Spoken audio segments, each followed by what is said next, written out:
Hola amigos, ¿qué os parece si esta noche nos trasladamos al país de las dos caras? El de los hombres hormigas tecnológicos, el de los samuráis kamikazes, y al tiempo el país de la sensibilidad extrema, el de la cultura zen, el de Kurosawa, el de la ceremonia del té. Yo creo que el enigma del Japón se podría simbolizar en el rostro hierático de una geisha. Y nosotros hemos pretendido penetrar tras esta esfinge. ¿Y sabéis cómo? Simplemente introduciéndonos en la vida cotidiana del japonés. ¿Es que lo hemos conseguido? No sé, ustedes juzgarán.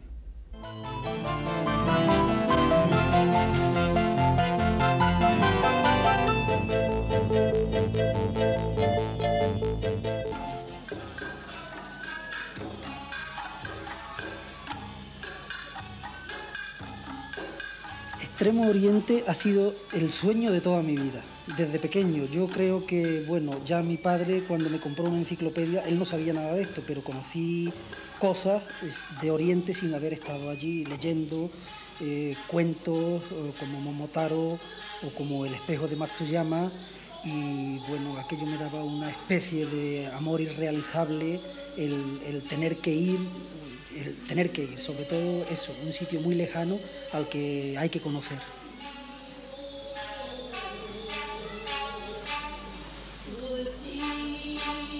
Durante toda su adolescencia, Salvador estuvo obsesionado por el Extremo Oriente. Las fotos de calendario con paisajes de cerezos en flor al pie del Fujiyama le hacían soñar, como el arte de las geishas, la magia del teatro no o del kabuki, el ritual de la ceremonia del té, el camino de la espada, el kendo y los samuráis, el misterio de la religión sintoísta y el silencio del budismo.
Están jugando al mayón, una especie de juego de damas japonés. Pero lo insólito es encontrar esa presencia nipona a la orilla del Guadalquivir. Oye, ¿y por qué te quedaste a vivir en Sevilla definitivamente? Bueno, es una larga historia, pero yo soy de Hiroshima. Eso se pronuncia Hiroshima aquí, ¿no? Y además, durante la Segunda Guerra Mundial, yo estudié en la escuela militar de aviación. ¿Y fuiste kamikaze? Sí. Bueno, me enseñaron para hacerme buen kamikaze, ¿no? Y entonces yo creía la cosa más hermosa en este mundo es morir para el eterno. Pero después de la guerra, sí, para el emperador, y después de la guerra, poco a poco me enteré que nos engañaron. Y por eso desde entonces mi venganza es de entender cómo funciona el mundo, cómo es posible esta clase de engaño tan grande, enorme. Para mí, la edad moderna empezó con Cristóbal Colón y se acabó con la bomba atómica.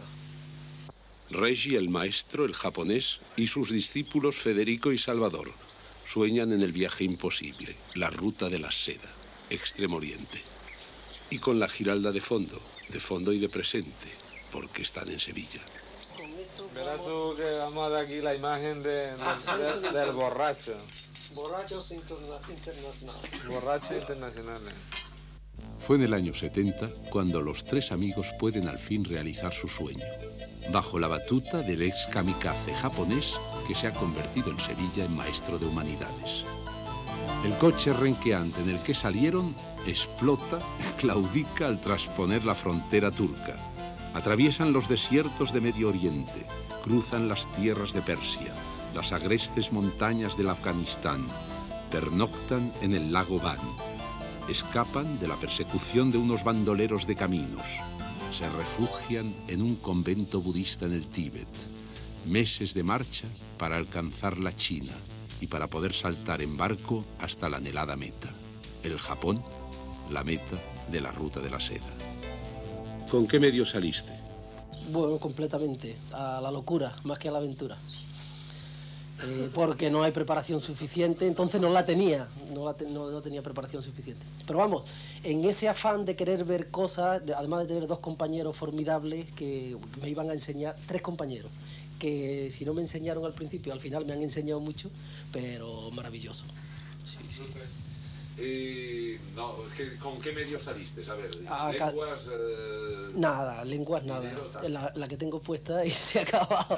Y dinero, me parece que lo dejaron en un banco aquí, porque unas 60.000 pesetas, que era lo que quizás pusiéramos los tres, se quedaron en un banco porque al final tendríamos que coger el dinero en Kanmandú de un japonés amigo de Reiji, y al final pues ellos vendrían a España a coger ese dinero. Es decir, que yo no sé exactamente con cuánto dinero salí. ¿Cuál era el objetivo? Tokio, Japón o el Oriente, no sé, algo de eso. Y hiciste transiberiano también, ¿no? A la vuelta, como casi. Y sí. Cuéntame, transiberiano, ¿cuál fue la impresión? Bueno, pues fue muy grata al principio coger un barco en Yokohama, 3 días, lo pasé bastante mal, con muchos mareos, pero jugué el ajedrez, me dieron un diploma al más perdedor de todos.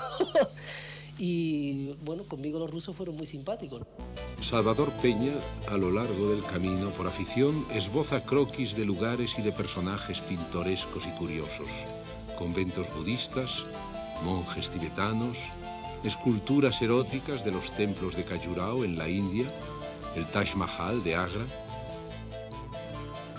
Recuerdo la primera vez que llegué a Japón en ferry, que después de dormir una noche entera en cubierta y en esteras con los japoneses, con los coreanos, que me tuvieron allí en la frontera pues no sé cuántas horas, pero bastante, preguntándome cuánto dinero tenía, la ropa, como la tenía descolorida completamente, pues no me querían dejar entrar.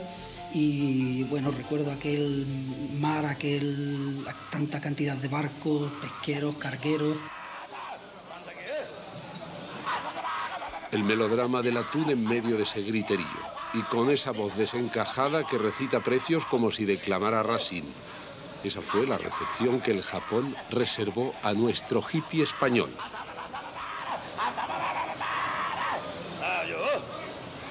Y Salvador no naufragó, afortunadamente, aunque no entendiera ni papa, ni llevara un solo yen en el bolsillo, pero pudo sobrevivir descargando cajas de pescado.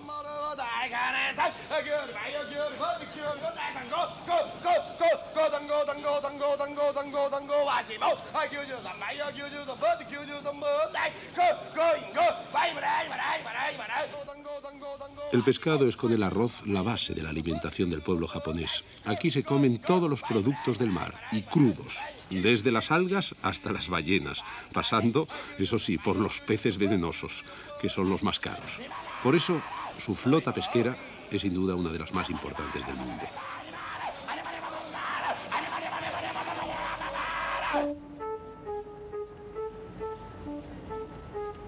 Lo que más me impresionó es la cantidad de gente por todos lados, allí perdido, bueno, sentirme bastante solo y signos que no se pueden leer al principio, que son dificilísimos. Los primeros trabajos también fueron todos bastante duros y hice de camarero, de tocador de guitarra, de repartidor de periódicos con bicicleta, que me sirvió un poco como footing matinal. Y también me impresionó mucho el ir de casa en casa, ver muchísima gente diferente y sobre todo los buzones que están en la misma calle y vamos, como si fueran sagrados, esto no hay quien lo toque.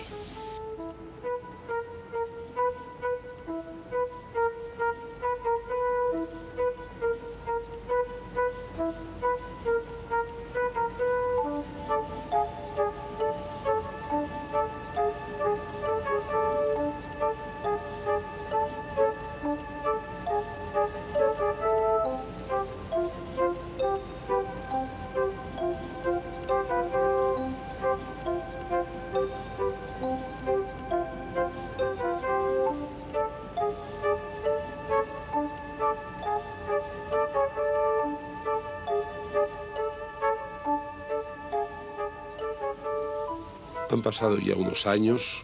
Ahora Salvador vive en Sevilla con su mujer, que es japonesa, sus 2 hijos, que tienen los rasgos orientales, y nos cuenta que no solo dejó nostalgias en Oriente, sino algo mucho más importante, algo entrañable, algo vital, un auténtico tesoro que al salir precipitadamente del Japón no pudo traerse consigo. Siempre ha querido recuperarlo, pero siempre le han faltado los medios. Yo le propongo rememorar su aventura y, sobre todo, rescatar ese fabuloso tesoro. Y para eso le invito a acompañarnos y que nos sirva de guía y de reportero.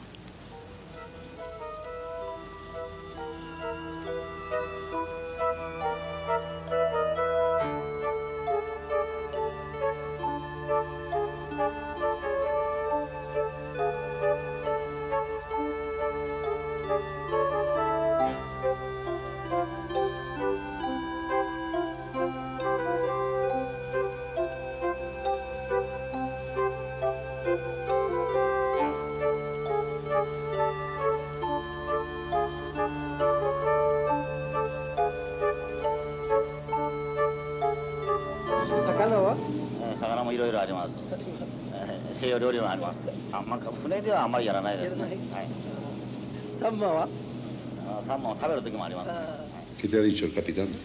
Pues que en medio de un tifón terrible tuvieron una avería muy importante en los motores, bueno, iban a la deriva y irremisiblemente hacia los arrecifes y allí hubo un viento importante, entonces por medio de las velas pudieron salvarse y apartarse de la costa. Lo tienen como un hito dentro de la navegación japonesa. Recalar en las costas japonesas con Salvador de Cicerone nos depara ya la primera sorpresa, sorpresa tecnológica. Fíjense en ese curioso petrolero con velas metálicas. Es un barco prototipo que lleva una computadora que automáticamente abre las velas, las pone en la buena dirección, reduce motores y permite un ahorro del 40% de energía. Pero no hemos venido aquí a visitar la feria de Tsukuba de tecnología, ni las industrias de punta, ni el desafío japonés. Nuestro propósito es mucho más humilde.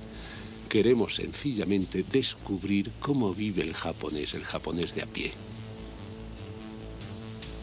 Qué sensación más angustiosa la de sentirte número, hormiga, pigmeo, ante esta muchedumbre que invade todo, que es la que te domina, que es como una especie de marabunta. Y conste que esto no es una calle comercial, es un santuario, pero cuidado, los mercaderes aquí han invadido el templo.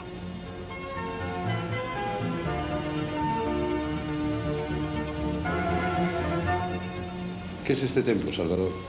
Este es el templo de Asakusa, donde vienen los domingos muchísimos tokiotas, un barrio de esparcimiento, y ya ves, todos los domingos se llena así de gente, tanto para hacer sus devociones. ¿Y el monje este con la campanilla?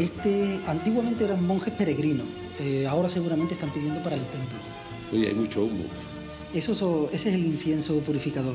La caldera del incienso es donde se compra el incienso, se pone a arder y se deja ahí, todo el mundo lo hace, y luego se da con el humo en la cara o en alguna parte del cuerpo donde tenga dolencia, o lo normal es para la mente, para sentirse bien.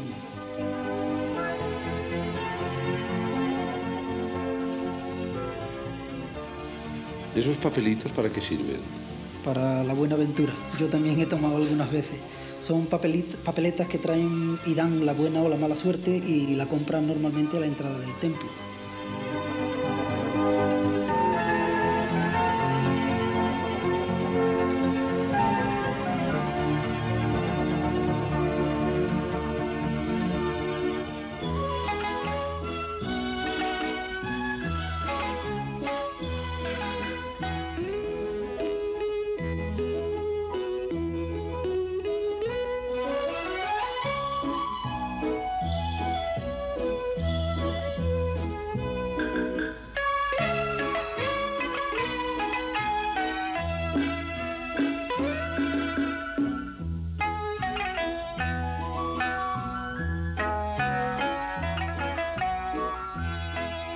Sí, este es un templo shintoísta y normalmente se enjuagan la boca y se limpian un poco los dedos y es una especie de agua bendita pero en shintoísta. Reserva de los males. Sí, antes de entrar en el templo hay que ir muy lavado de mente y de cuerpo.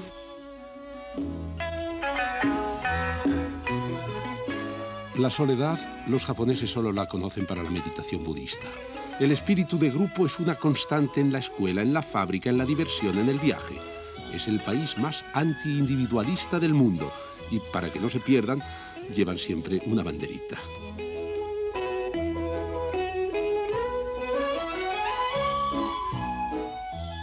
La religión sintoísta es la más importante del Japón. Tiene 83 millones de fieles. Tiene su origen en la antigua tradición de venerar a los dioses y a los antepasados y a los emperadores. Y por eso fue la religión del Estado durante la Segunda Guerra Mundial. En la cosmogonía sintoísta, los dioses principales es el dios de la luna, las divinidades del océano, la diosa del sol, Amaterasu, que tiene el rango más elevado por ser el sol, el principio de la vida y la fuente de toda energía. El culto a los antepasados es en realidad el eje de la religión sintoísta. Es el puente entre el presente y el pasado. A través del ritual, el devoto entra en comunión con aquellos familiares que murieron, pero que continúan vivos en la mente y en el corazón del devoto. Si el sintoísmo he dicho que es la principal religión, el budismo no lo es menos. Tiene 82 millones de fieles, con lo que quiere decir que las dos religiones coexisten. La mayoría de japoneses practican las dos religiones, las alternan. Uno puede casarse según el rito sintoísta y puede ser enterrado bajo el rito budista.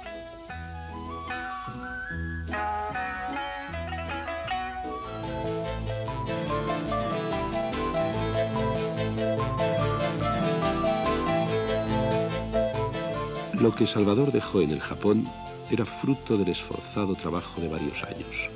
Cuando regresó a España se vino con su esposa y sus hijos, pero sin su tesoro. No había podido recuperarlo. Lo había dado a guardar a un amigo íntimo, un japonés llamado Nonaka, artista, bohemio, eterno viajero, que estaba ausente, había cambiado de domicilio, de taller, cuando Salvador se embarcaba para España.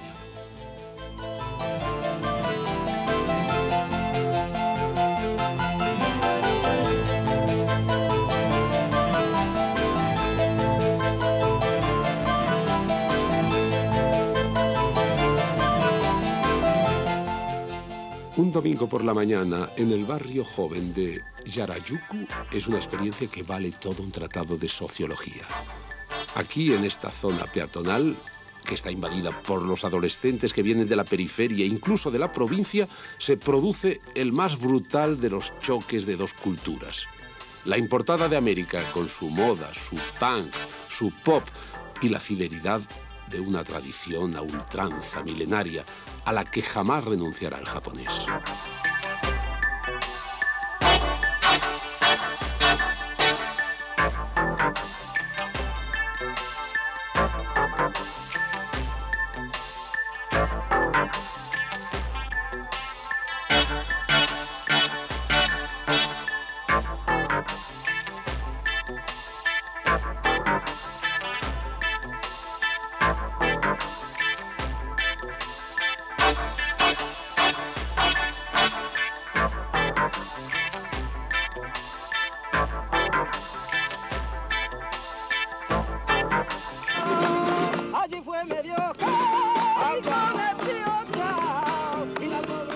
De todo esperábamos encontrar en Harajuku, de todo menos flamenco, flamenco de verdad.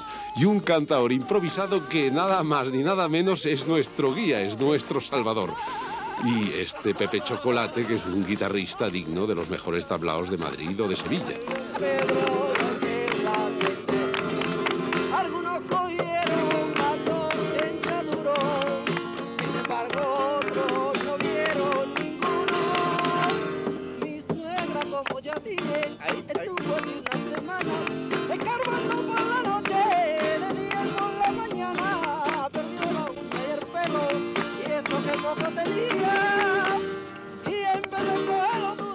Aquí el flamenco no es una filfa, es algo que conjuga con el temperamento japonés, quizá por contraste.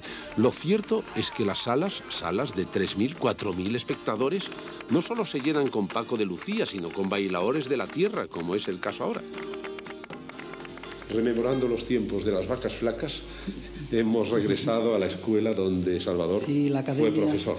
A la Academia de Guitarras Nibori. Aquí se sigue un proceso en que los niños ya desde la infancia empiezan a estudiar música y tienen una guitarra entre las manos, una guitarra pequeñita. Yo aquí les enseñaba dibujos y les enseñaba también cosas de canciones. Y a los niños mayores les enseñaba español, un poco de cultura española y sobre todo ritmos autóctonos españoles para cuando cogieran una partitura de falla o bueno, que supieran más o menos que era una jota o supieran el ritmo de un fandango. ¿Pero tu conocimiento de la guitarra te permitía ser profesor? Sí, yo de los 14 a los 19 años tuve un conjunto musical.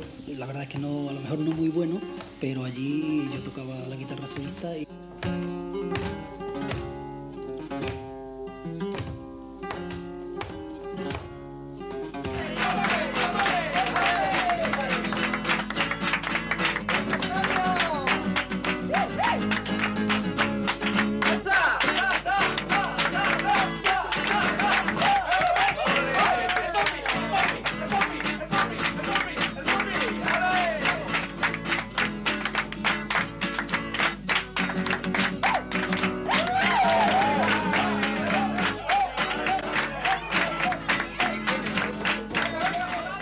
Vicente García es el alma de este punto de encuentro de los españoles en Tokio.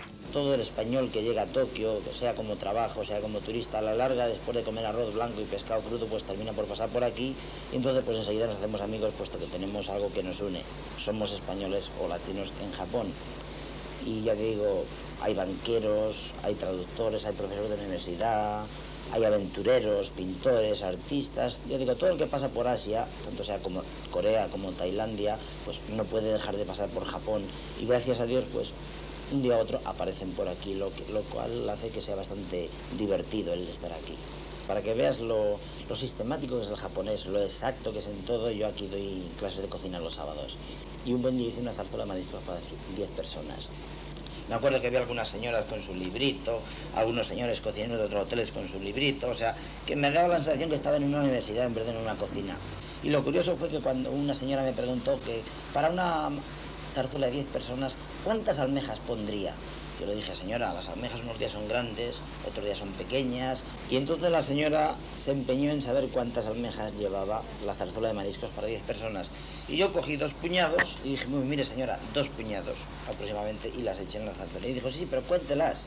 Entonces, claro, me puse a contar las almejas y eran 25 almejas. Entonces la señora, toda escandalizada, echó mano del libro y sacó y me dijo que el 12 de enero de un año antes le había dicho 26 almejas. Y no ve usted el escándalo que se armó. Y ante esas circunstancias, ¿qué va a hacer uno? Sino reírse, poner un poquito de flamenco, pasodobles y tratar de armar una fiesta, porque es la única contestación que puede haber a una pregunta así. Yakitori, sashimi, sukiyaki. Sukiyaki. El sukiyaki es una comida que tiene carne y se hierve. El sashimi es el pescado crudo. Bueno, hay muchos españoles que yo creo que no lo podrían comer, pero todo es acostumbrarse. Y es una técnica, un arte. Sí, ¿no? Hay que cortarlo muy bien y hay que prepararlo muy bien. Se come casi con la vista. Este desfile de platos es justamente de sashimi. Sí, pero como tiene arroz y tiene un poco de picante, se le llama sushi. ¿Cuánto vale un plato? 100 yenes, unas 69, 70 pesetas. Baratísimo, 69 pesetas. No, porque para llenarte tienes que comerte por lo menos 7 u 8 platos. Bueno, gomizo-sama, ¿no? Gochizo-sama. ¿Qué es? Buen provecho.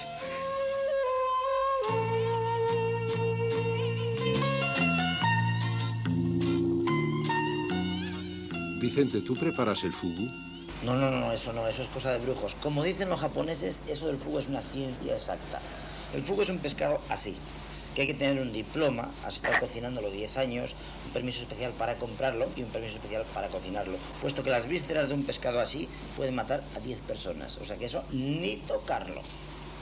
Ese ejemplar es el fugu tigre, el pez globo, tan venenoso como caro. Vale más que el caviar. Una porción cuesta $200, y esto con todo el peligro que entraña. Es la ruleta rusa del sibarita. No hace poco, hace un año y pico, degustando ese fugu tigre, murió el mejor actor teatral de todo el Japón. Y ese es otro ejemplar nada recomendable, pese a la poesía de su nombre. Se llama el fugu de los ojos rojos.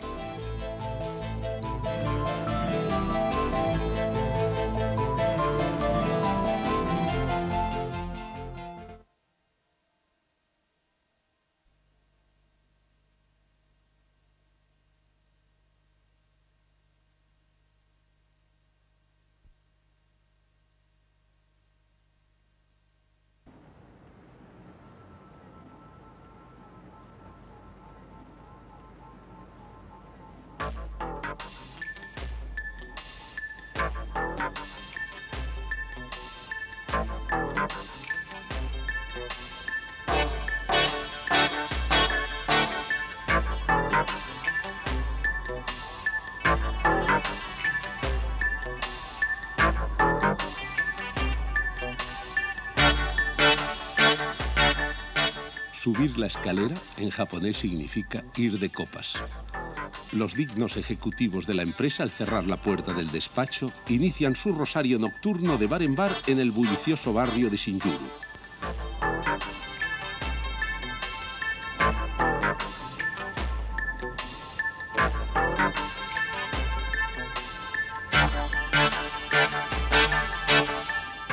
Hay quien para relajarse prefiere tomarse lo que aquí se llama un baño turco, y que en realidad es un masaje especializado.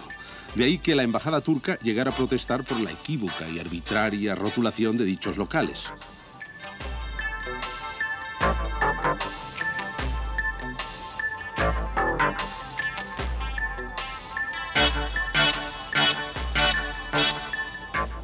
La prostitución está prohibida, pero se ampara en estos salones de masaje y también en los numerosos estudios de fotografía que hay especializada.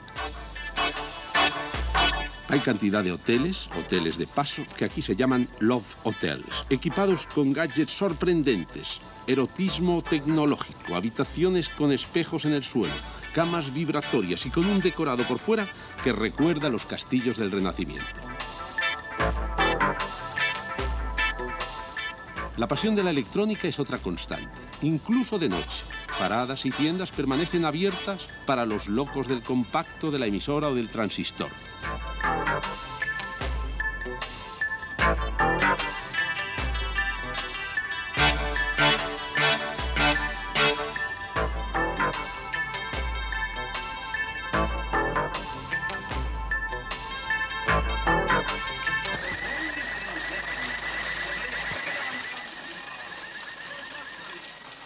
El juego del pachinko es otro paraíso artificial. Desde luego, la droga nacional. Millones de máquinas que funcionan sin parar. Es como un flipper, pero vertical, donde el jugador solo interviene lanzando la bolita. Y toda la habilidad está en este lanzamiento, porque después, en el trayecto, debe ir liberando otras bolitas que caen en el recipiente. Y según el número de bolitas, se consigue un premio. No te da tiempo a pensar en otra cosa. Tienes que estar pensando exactamente en las bolas, dónde va. Tú echas la bola y lo importante es que consigas... Sí, repartir el sitio para que entre en un agujero y te dé muchos premios. Y entonces vas recogiendo bolas... Vas recogiendo bolas, las vas siguiendo tirando y después las intercambias. Sí, luego cuando has recogido muchas, pues las puedes cambiar por chocolate, por whisky Y aquí hay gente que se pasa el día. Sí, hay mujeres que les gusta muchísimo, cuando termina de hacer las labores de la casa entran aquí, o personas que se llevan también todo el día jugando. Desde la primera noche me fascinó John y sus casas bajas de madera donde viven las geishas. Ninguna comparación con los barrios calientes de Hamburgo, de Pigalle o de Ámsterdam.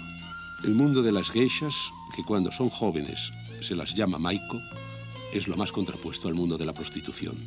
Ser geisha es un arte de servir al cliente poéticamente, sin ninguna servidumbre sexual.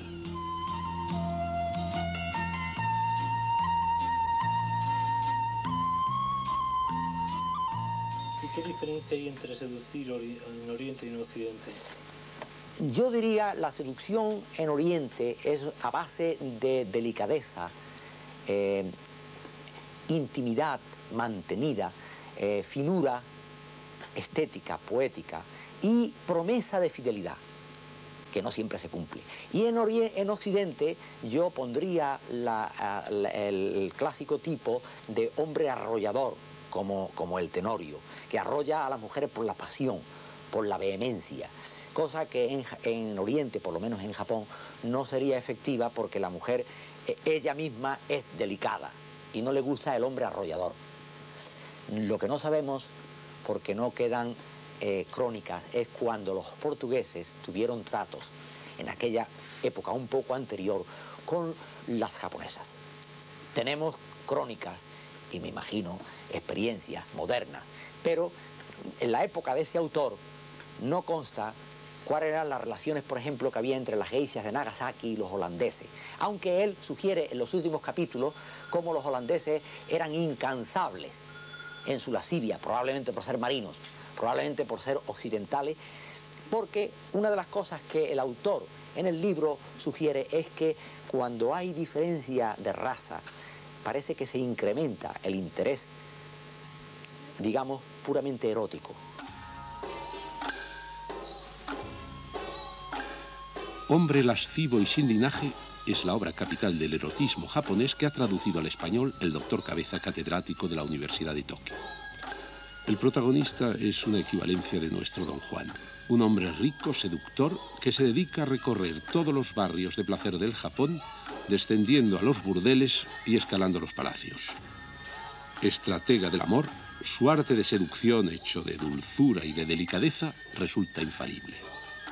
Las azafatas de las termas le pagan por ser su amante. Hay desesperadas que por su ausencia se retiran al convento y hay otras que se suicidan. El maestro de este Arsamandi, infatigable conquistador, al final de su vida se da cuenta que ya no le quedan más mujeres importantes sobre la tierra y que hay que descubrir nuevos horizontes. El hombre se embarca y va en busca desesperada de la isla de las mujeres.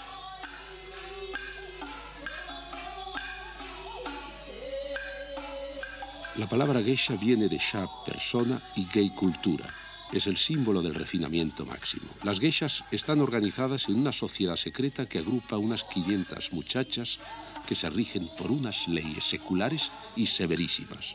Para entrar en este universo hay que estar iniciado, ser japonés y prepotente, porque una velada cuesta la friolera de 100.000 pesetas. Y no entra quien quiere. Para un occidental es prácticamente imposible si no es introducido por un japonés. Yamasaki, un rico industrial de Kioto, el rey de la seda, amigo de Salvador, fue nuestro anfitrión.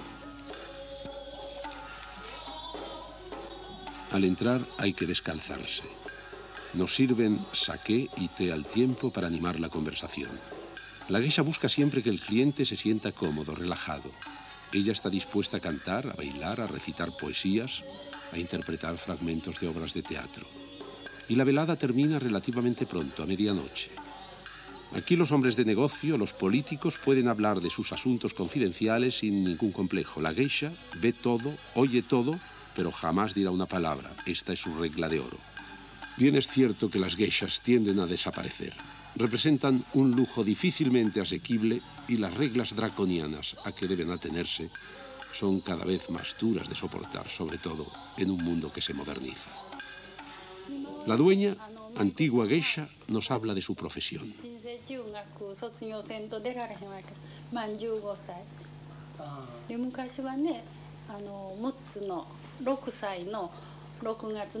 Nos dice que antes, a partir de los 6 años, se las destinaba al oficio de geisha. Ahora es a partir de los 15 años. Ante todo, tienen que aprender a andar. El método es simple. Hay que desfilar sobre un papel de seda y hay que poner los pies con tal delicadeza para que no se oiga el menor crujido. Reciben la educación en un centro especial donde viven como pensionistas. Desde muy joven hay que aprender el arte del maquillaje. Sobre el rostro se ponen un polvo a base de cobre. Es una mixtura que blanquea la piel pero que obtura los poros. Hay cursos intensivos de canto, de danza y de poesía. En Kioto hay una docena de escuelas con prestigio y todo el mundo sabe dónde una geisha ha sido formada. Para pagar esos cursos, que son carísimos, hay que recurrir a un rico protector de las que después van a depender durante el resto de su vida.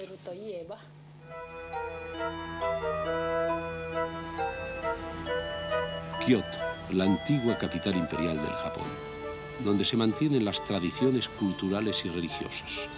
Una ciudad con dimensiones humanas, con sus templos budistas, sus santuarios sintoístas, sus jardines artísticamente decorados, sus escuelas de geishas. Kioto es la guardiana de un cierto arte de vivir japonés.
El Zen es la doctrina del despertar instantáneo.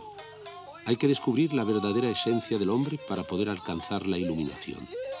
Y no se obtiene a través del intelecto, ni del pensamiento, ni del raciocinio, sino a través de la intuición. Todo ser humano lleva dentro de sí una cárcel. Para el Zen, esta cárcel está en la mente. Esa mente, aprisionada por las cadenas de la lógica, condicionada por ideas hechas, imágenes convencionales que impiden la visión del universo interior.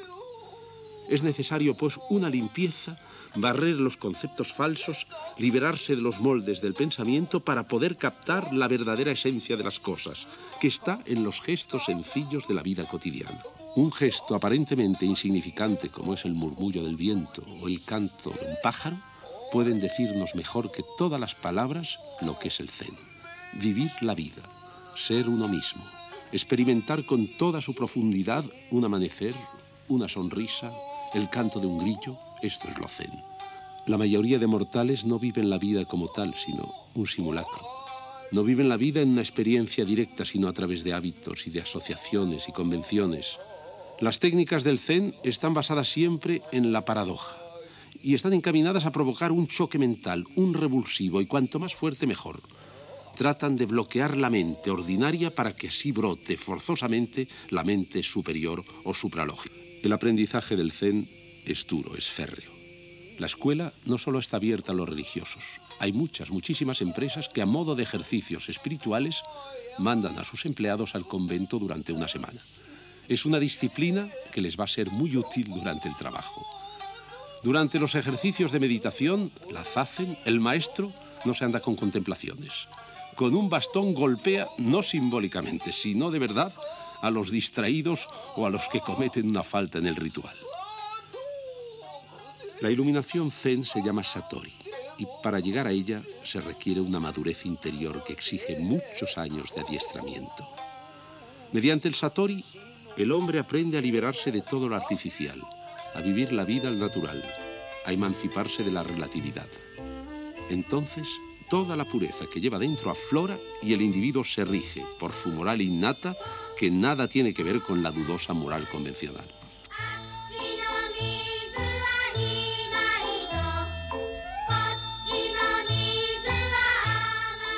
Es asombroso ver esta multitud que frecuenta los templos. ¿Cómo se explica este contraste que hay entre la tecnología avanzada y de un mundo tan moderno y al mismo tiempo con unas tradiciones tan milenarias?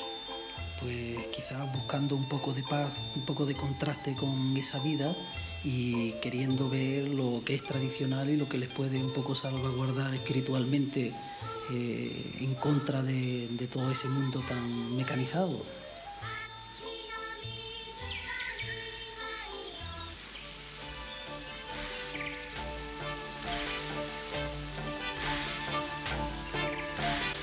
Los japoneses tienen una noción del espacio tanto en las casas como en el arte y sobre todo también en los jardines, es decir, de algo pequeño, de una piedra pequeña, pues pueden hacer un mundo completo o hacerle solamente un agujero para que cuando llueva el agua se quede ahí y ellos ver en ese pequeño pozo, en ese pequeño agua, ver un mundo o la transmisión de algo del pasado.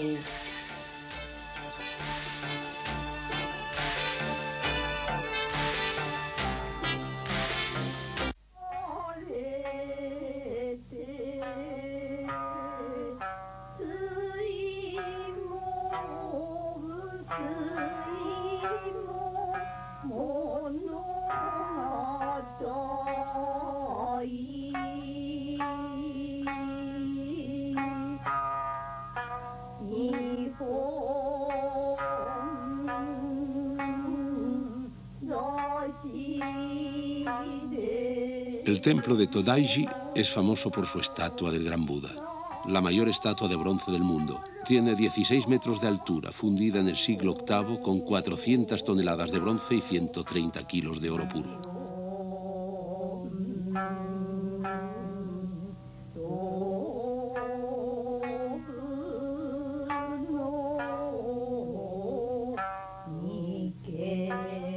En los laterales se encuentran las grandiosas estatuas de los guardianes celestiales. En el parque andan sueltos unos 1000 ciervos y corzos que están domesticados, a los que se consideran mensajeros de los dioses.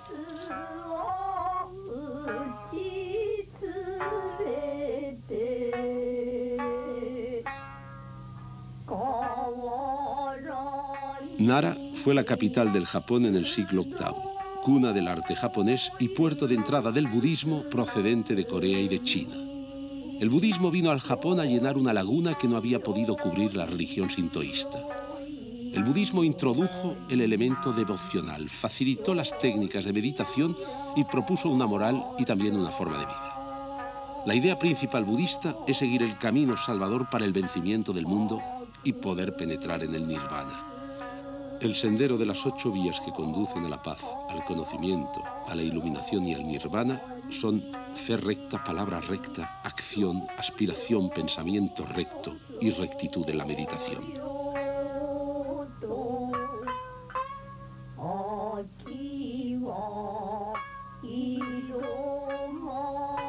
Edificado en el siglo XIV, el Templo de Oro es una de las maravillas del Japón. Construido en madera, se refleja en el lago y da una impresión extrema de gracilidad y también de fragilidad. No es de origen, está reconstruido. En el año 50, un incendio criminal destruyó todo el templo, que quedó reducido a cenizas. Y el causante fue un bonzo, un novicio de 21 años, quien puso el fuego y, según dijo, por odio a la belleza. Esta silla de piedra es el más antiguo vestigio de un pabellón de té. La ceremonia del té es un homenaje a Buda, es un arte refinado y sutil. En realidad, es un culto que tiene por objeto liberar el espíritu según la teoría Zen, la religión del arte de vivir. La ceremonia tiene lugar en un cuartito en el que jamás hay más de 5 personas y que está situado frente a un jardín paisajístico para la meditación. El tomar el té se efectúa de acuerdo con unas rígidas reglas. La ceremonia puede durar 2-3 horas y todo es ritual. La forma de agitar el té verde, de levantar la tetera, de tomar la cuchara de bambú.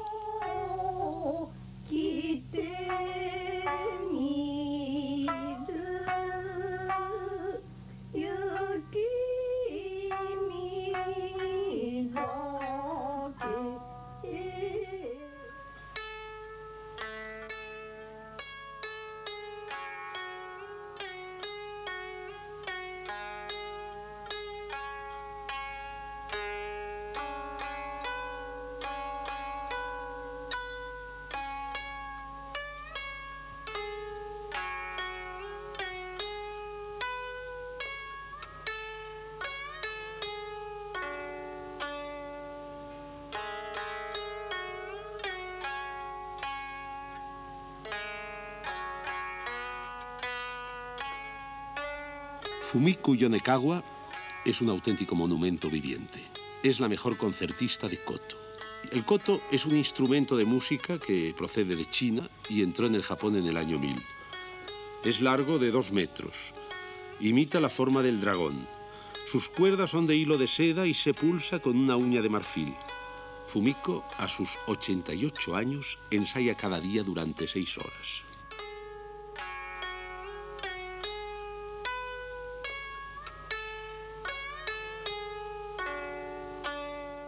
Visitamos la fábrica de kimonos del rey de la seda, de Yamazaki, el amigo de Salvador.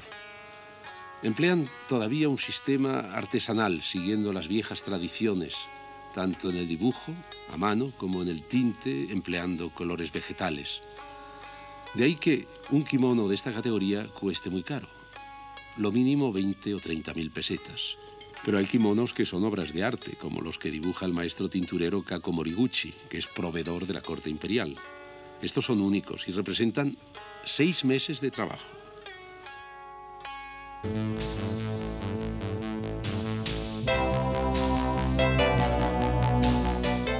Un desfile de Yamamoto se convierte en Tokio en un acontecimiento social y artístico.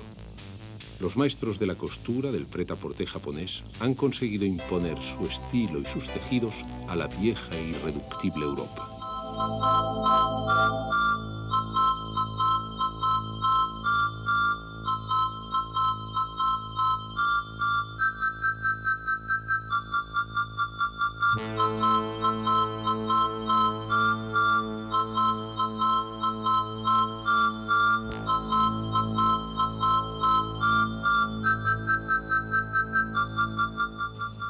Masako, jefe de redacción de la revista de moda Gap en Tokio, nos habla de la categoría internacional de la moda japonesa. Hoy Tokio está a la altura de París o Nueva York, nos dice.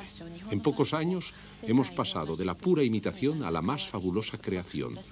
Hoy divulgamos al mundo con nuestra moda un estilo de vida, una cultura que expresa nuestra esencia milenaria. その意味でも各国から何人かのジャーナリストが集まり、バイヤーも集まり、インターナショナルのものになっていると思います。そして単なるモード関係の人たちのファッションというだけでなく、ファッションというものが一般の人全体にとって。Regresamos a Tokio, pero nos queda por hacer lo esencial, lo que hemos guardado expresamente para el final, y que es recuperar el tesoro de Salvador, con el fin de que podamos embarcarlo con nosotros rumbo a España. Hemos localizado en un viejo barrio de Tokio, en el centro, a su amigo, el artista diseñador, a quien confió hace ya 3 años unas cajas para que las guardara.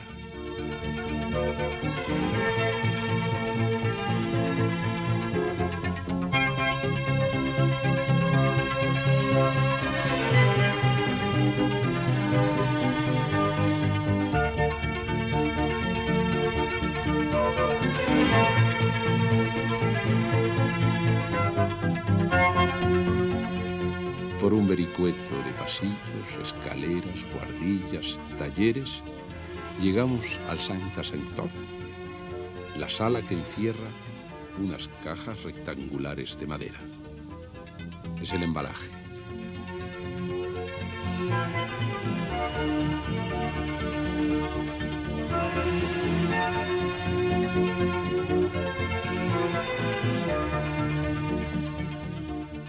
Salvador las destapa lentamente con amor y que descubre tablas, lienzos, pinturas, el tesoro de Salvador Peña, pintor antes que nada. Y el haber catalogado su obra pictórica de tesoro no creo que sea ninguna exageración. A los ojos del artista, del creador, esos cuadros, más de 50, obra de 3 años de dedicación plena, intensiva a la pintura, constituyen algo esencial, forman parte integrante de su vida. Estas pinturas son exactamente igual que tesoros, son trozos de cosas que he vivido, de momentos, de inquietudes, y estaban totalmente escondidas, y ahora pues están aquí a la luz, recuperadas, y todo gracias a vosotros.